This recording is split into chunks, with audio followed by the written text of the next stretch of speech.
6월 첫 주일입니다. 6월 한 달 동안에 우리 사랑하는 성도들이 계획하면서 기도하는 모든 것들이 이루어지기를 주의 이름으로 축복합니다. 그리고 교회 전리상으로는 오늘 성령 강림 주일입니다. 기독교는 성령의 종교입니다. 성령이 오심으로 교회가 시작되었고, 성령이 오심으로 오늘날까지 하나님의 복음이 이 땅 위에 전해지게 된 것입니다. 교회를 지키시는 분은 오직 성령님이시죠. 예수를 믿는 것도 성령님께서 돕지 아니하시면 안 된다고 하는 것입니다. 오늘 우리가 읽었던 본문 말씀에서도 예수님이 승천하시고 나서 다시 오신다고 말씀하셨는데, 이것은 재림의 의미가 보다는 예수님이 승천하신 이후에 열흘 이후에 12제자와 마가의 다락방에 있는 120문도에게 약속하신 말씀입니다. 승천하시려 열흘 있으면 성령님으로 다시 오실 것이다, 이렇게 약속한 겁니다. 그렇습니다. 예수님께서 승천하신 후에 열흘 만에 성령이 오신 겁니다. 성령님은 보이지 않는 하나님의 거룩한 영입니다. 성도와 교회, 안팎의 모든 일들을 불꽃 같은 눈동자로 살피시고 인도하시는 것입니다. 문제를 해결하고 교회를 부흥케 하시고 사명을 다하도록 이끌어 주십니다. 성령님께서는 어떤 핍박과 환난 중에서도 교회를 지키시고 보호해 주시는 것입니다. 성령님이 계셨기 때문에 2000년이 지나도 각 나라의 각 교회가 견고하게 서고 하나님의 역사를 나타내고 있는 줄로 믿습니다. 그렇습니다. 그러면 성령 충만한 사람은 누굴까요? 먹지도 않고 마시지도 않는 사람, 모세처럼 홍해를 갈리는 사람, 이사야처럼 기사와 이적을 행하는 사람인가? 또는 안진뱅이를 익히고 장님을 눈을 뜨게 하는 사람이 성령 충만한 사람인가? 물론 그런 분도 성령 충만한 사람이지만 결코 그렇지 않다고 하는 것입니다. 우리는 성령 충만한 사람을 잘못 생각하는 경우가 너무 많습니다. 성령 충만한 사람은 신앙생활 잘하고 기도생활 잘하고 내 가정과 내 삶의 현장에서 필요로 하는 정상적인 사람이라고 하는 것입니다. 좋은 인격을 갖추고 자신의 할 일을 잘 감당하며 이웃을 사랑하고 섬기는 사람이죠. 하나님 아버지를 찬양하고 경배하며 하나님을 즐거워하는 사람입니다. 복음을 전하며 선교에 힘쓰는 사람, 이 사람이 성령 충만한 사람입니다. 성령 충만한 은혜는 사모하는 자에게 주시는 거저주는 하나님의 은혜인데, 이 은혜는 사모하는 자만이 받을 수 있습니다. 사모하는 자는 예배를 통해서, 말씀을 통해서, 간구의 기도를 통하여, 그리고 하나님께 찬양을 통해서 우리에게 주십니다. 뜨거운 불길 같은 성령으로도, 비둘기 같은 평화로운 성령으로도, 또 폭포수 같은 비와 같은 성령의 은혜로도 우리에게 임했습니다. 사도 바울은 성령 충만했습니다. 온 세계에 복음을 증거한 최고 영적 지도자였습니다. 그는 평생 동안 천막을 키우면서 복음을 증거했습니다. 고난도 많았고 배고픔도 있었고 얻어맞기도 수없이 했고 하나님의 복음을 증거하는 데 어려움이 있었습니다. 그러나 바울의 삶은 브리스길라와 아굴라 같은 사람을 만나 이들 부부와 함께 열심히 천막을 만들며 복음을 증거하는 삶이었습니다. 바울은 우리와 같은 똑같은 음식을 먹고 같이 잠자면서 하나님의 사역을 감당했던 사람입니다. 그렇습니다. 이러한 삶이 성령 충만한 삶이라고 하는 것입니다. 그러면 예수님께서 어떤 분이십니까? 우리 예수님은 성자 하나님이십니다. 성자 하나님도 공생의 사역에 접근하기 전까지는 30살 청년 때까지 아버지와 형제들과 함께 고향에서 열심히 일하면서 아버지 목소리를 돕는 그런 일을 했습니다. 그러니까 삶의 현장에서 편안하게 충성스럽게 사는 사람이 성령 충만한 삶이라고 하는 것입니다.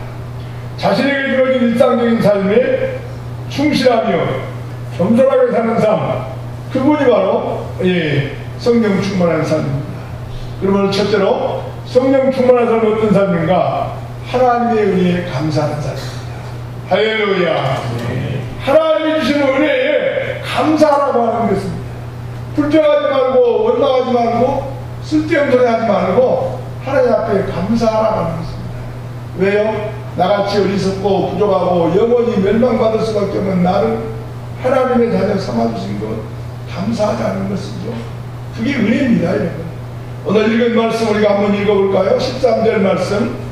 진리에 있습니다. 시작. 진리의 성령이 오시면 그가 너희를 모든 진리 가운데로 인도하시니 그가 스스로 말하지 않고 오직 들은 것을 말하며 장래를 너희에게 알리신다. 그렇게 했습니다. 성령님은 하나님의 은혜를 깨닫게 하시고 가르쳐주는 스승입니다. 나의 남은 것은 모두가 하나님의 은혜이며 예수님 없이는 살 수 없다고 하는 것을 깨닫게 하시는 분, 그분이 바로 성령님입니다. 우리는 영영 죽을 죄인이었습니다. 쓸모없이 가치없는 인생이었습니다. 하나님 앞에 사람 앞에 설 수 없는 죄인이었습니다.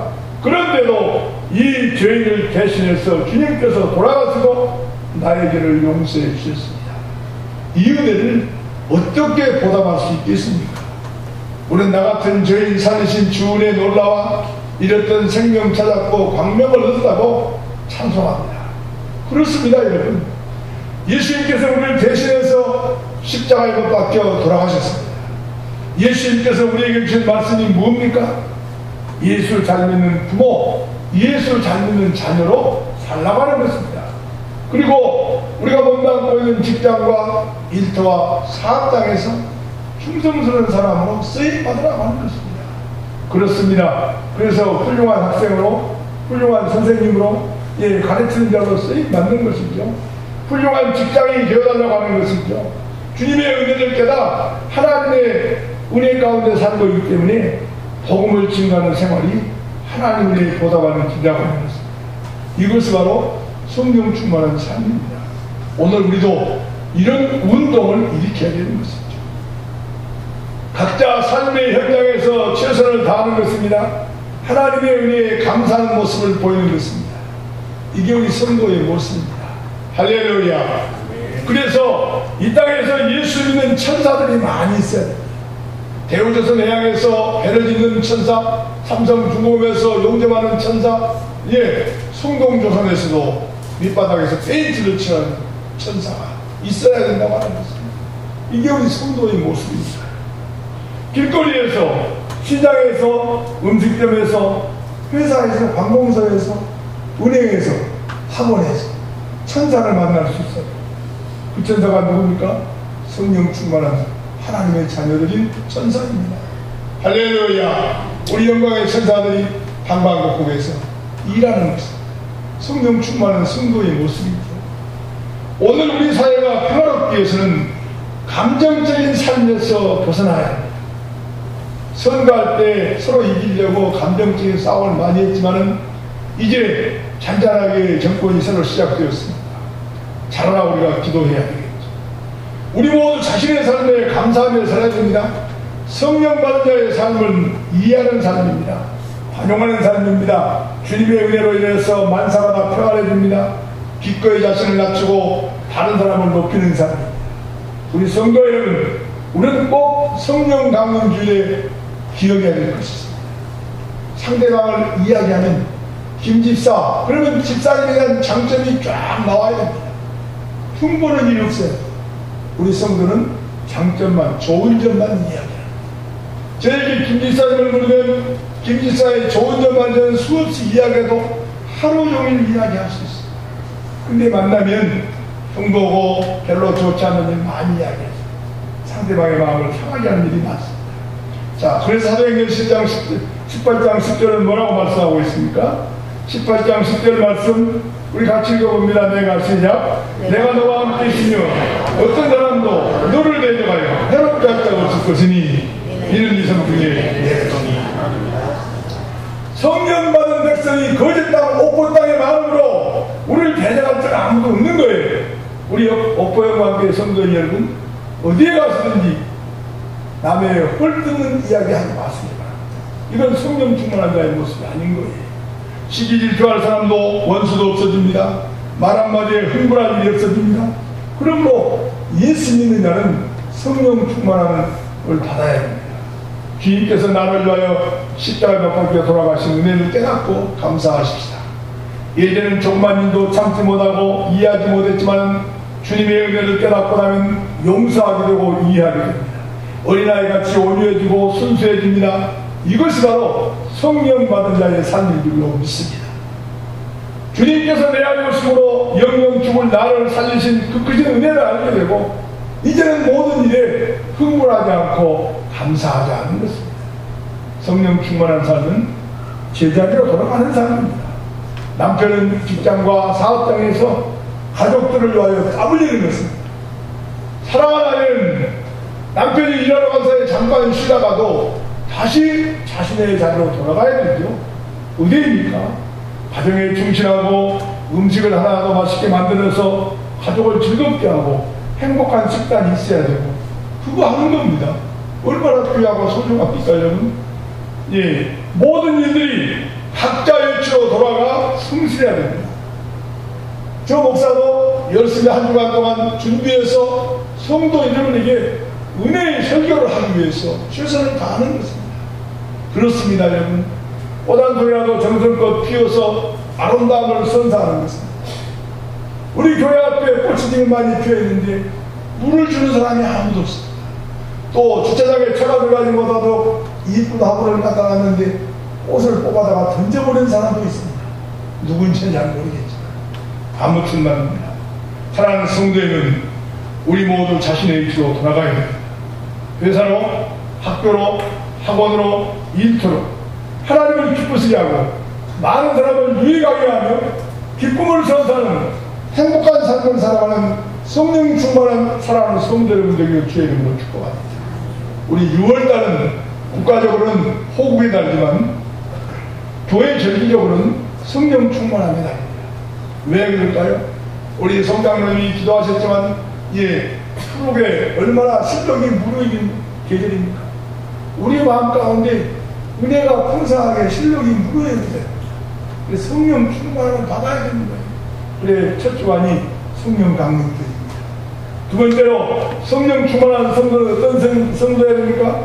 한번 같이 읽어볼까요? 마음이 있습니다. 시작. 마음이 은혜로워야 합니다. 마음이 은혜로워야 합니다. 제가 오늘 이 말을 여러 번 하는데요. 말이 중요합니다. 우리 인간의 수단과 방법 중에 최고의 도구가 말입니다. 언어거든요. 짐승 어떤 생물도 말았었는데 우리 인간은 서로 의사를 통하며 말하는 거예요. 본문 14절 말씀 읽어볼까요? 읽습니다. 그가 내 영광을 나타내리니 내 것을 가지고 너희에게 알려주시겠습니다. 내 것을 가지고 여러분에게 알려주는 것 그의 언어입니다. 영국의 철학자 프랜시스 베이컨은 성도의 가장 훌륭한 축전장은 은혜롭고 즐거운 모습이다 그랬습니다. 어느 직장에 소개해도 부족함이 없는 최고의 사람, 은혜로운 표정을 가진 사람. 아무리 많이 배워도 얼굴에 은혜가 없어 보이면요 소용이 없어요. 원사님 여러분, 어디 가서도 모른 데 가면 아 저거는 예수 믿는 사람이야, 교회 다니는 사람이야, 그런 말을 은혜를 합니다. 장로님 여러분, 여러분도 다른 데 가서도 아 저거는 은혜 받은 사람이야, 교회 다니는 사람이야 라고 이야기합니다. 혹시라도 장로님이십니까? 예. 혹시라도 집사님이십니까? 또는 혹시라도 우리 피아노반 반주하는 반주자십니까? 이렇게 말을 드려야 된다. 왜요? 사랑을 받을 수 있습니다. 은혜로운 말과 은혜로운 모습 가운데. 은혜로운 사람은 어디에 내놓아도 사랑을 받으며 하나님의 영광을 드러낼 수 있거든요. 마음이 은혜로워야 됩니다. 말이 은혜로워야 됩니다. 삶이 은혜로우면요 사람의 품격이 달라지는 거예요. 사랑하는 성도 여러분, 칭찬하는 말을 하면요 내 입에도 내 마음에도 기쁨이 있지만 내가 달라지는 모습의 삶을 살아가는 것입니다. 품격이 다른 삶을 살아가는 거예요. 그러니까 우리는 오포영광교회를 자랑하고 임병동 목사를 자랑하고 그런 성도 여러분들에게 기회를 축복합니다. 왜 그래요? 여러분의 품격이 좋아지는 거예요. 죄를 깎아내도 죄하는 사람 많거든요.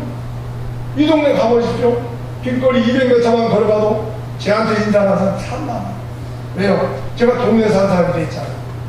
그리고 저는 아주 성격이 안 좋아서 약국도 그 약국만 갑니다. 병원도 그 병원만 갑니다. 음식점도 그 음식점만 갑니다. 이발소도 그 이발소만 가서 우리 김정동 지사 오랜만에 나오셨어요. 제가 저분 만난 건 아니에요. 물어보세요. 20년 가까이 다녔습니다. 저는 그렇게 사랑하는 성도의 여러분, 하나님 당신 아니면 저는 영원히 죽을 수밖에 없습니다. 이 은혜를 어떻게 보답할 수 있습니까? 이런 마음으로 늘어도 눈물로서 갚을 수 없는 크신 은혜에 대하여 감사하며 살아야 합니다. 할렐루야. 이게 우리의 성도의 모습입니다. 여러분. 우리 성도들은요, 어떤 삶으로 살아야 됩니까? 주님의 은혜가 아니면 벌써 죽었을 텐데 하는 생각으로 주변의 어려운 사람들 도우며 감사한 마음으로 사는 거예요. 주님의 은혜를 생각하면 언제나 겸손해지고 순수해집니다. 우리 성도의 삶은 나를 살려주신 은혜에 어떻게 보답할까 하는 마음으로 이 세상을 살기 때문에 복되고 귀한 줄로 믿습니다. 오늘 우리는 강팍해지고 과격해졌습니다. 무서워졌습니다. 그 이유가 무엇입니까? 사람이 강팍해진 것은요, 죄 때문입니다. 우상숭배 때문이에요. 우상숭배의 문화가 침투하면 사람이 강팍해지고 거칠어집니다. 왜 그럴까요? 우상숭배의 배후에는 사탄이 있기 때문입니다. 사탄의 문화가 되면 사람을 거칠게 만듭니다. 빈들에 많은 불같이 작은 불씨 하나만 붙어도 그대로 활활 타오르지 않습니까? 요즘은 작은 충격에도 그 자리에서 자살해버린 사람이 얼마나 많습니까? 노인이고 애들이고 죽는 것이 장난이에요. 왜 그렇습니까? 사탄은 이렇게 늘 사람을 강팍하게 만듭니다. 그러나 오늘 성령의 담비가 내려와 우리의 마음을 적시면 우리는 부드러워지고 행복한 삶을 살게 될 줄 믿습니다. 아멘. 할렐루야. 그렇기 때문에 우리는 항상 기도해야 됩니다. 말씀을 보아야 됩니다. 예배에 참석해야 됩니다. 새벽을 깨워 성전에 나와야 되고, 오후 예배 왜 안 나옵니까? 수요 예배는 뭐 하는 거예요? 금요일 차라 언제 기도할 거예요? 눈물도 없이. 우리는 수없이 눈물을 흘려야 돼요. 왜요? 감사해서 눈물, 기뻐서 눈물, 좋아서 눈물 얼마나 많아요. 우리는 눈물을 흘려야 됩니다. 성령 충만해야 됩니다. 기도하지 않으면 우리들의 가정도 믿을 수 없습니다. 요즘 우리나라에도 우상과 미신이 얼마나 많아졌는지 몰라요. 우상 문화가 무엇입니까? 술 취하게 하고 방탕케 하는 문화입니다. 마음이 더러워지고 윤리와 도덕이 땅에 떨어지는 거 아니겠습니까? 세상이 음란해지고 물란해지는 거 아닙니까? 예수 믿는 사람이 담배 꼬라먹고 자기들끼리 모여서 맥주 마시면서 교회 흉보면 우습잖아요. 얼마나 우스워요. 그러지 말았어요. 제발. 우리 남자 집사님들 그러면 안 됩니다. 여러분. 하나님 부끄러워할 줄 알아야 돼요. 20년 30년 평생 예수 믿는 사람이 술 마시면서 교회 이야기하면서 교회 좋지 않은 이야기, 세상에서 교회만큼 행복한 장소가 어디 있습니까? 제가 돈도 없는데 우리 총회에서 이번에 올 때다 집어고 며칠을 수목토로 샀습니다. 왜 가져오지 않았습니다. 지난 20개 제가 교회에서 선거